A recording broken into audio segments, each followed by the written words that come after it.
ഇന്ന് നമ്മൾ ഉണ്ടാക്കാൻ പോകുന്ന ഫിഷാണ് കേട്ടോ. 5 കിലോ തൂക്കം വരും. വലിയ റെഡ് സ്നാപ്പാണെന്ന് നമ്മൾ ഉണ്ടാക്കാൻ പോകുന്നത്. എന്താ അമ്മ ഓക്കെ, എന്താ സാധനം. എൻ്റെ തലന് ഉണ്ടാവും ഒരു 1.5 കിലോ. അമ്മാതിരി സാധനമാണ്. നല്ല വിലയുള്ള മീനാണ് കേട്ടോ. റെഡ് സ്നാപ്പ് എന്നാണ് ഇതിൻ്റെ പേര്. കണ്ടോ നിങ്ങളിത് മീൻ കഴിച്ചിട്ടുണ്ടോ? നാട്ടിലിതിന് എന്താ പേര് പറയാൻ നിൽക്കാറില്ല. ഇനി ചെമ്പല്ലി എന്നാണോ പറയണത്, എന്താ പറയണതെന്ന് നിൽക്കാറില്ല. അപ്പോൾ അറിയുന്നവരൊന്ന് കമൻറ്റ് ചെയ്യുക. അപ്പോൾ ഇതാണ് സാധനം.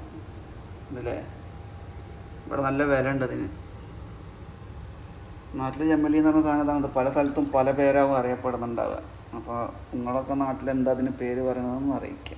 ഓക്കെ, അപ്പോൾ ഇന്നത് വെട്ടിക്കണ്ടിച്ച് കറിയാണ് നമ്മൾ നോക്കാൻ പോകുന്നത്.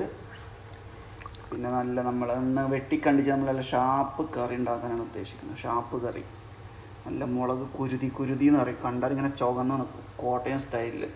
എന്താണ് മറ്റേ നമ്മുടെ കൊടംപുളി ഇട്ട് വെക്കുന്നത്, അതിൻ്റെ വീഡിയോ നമ്മൾ അപ്ലോഡ് ചെയ്യും ഉണ്ടാക്കിയിട്ട്. ഓക്കെ, അപ്പോൾ ഇത് കണ്ടിക്കാനാണ് ഇത്തിരി പാട്. എന്തായാലും നോക്കട്ടെ.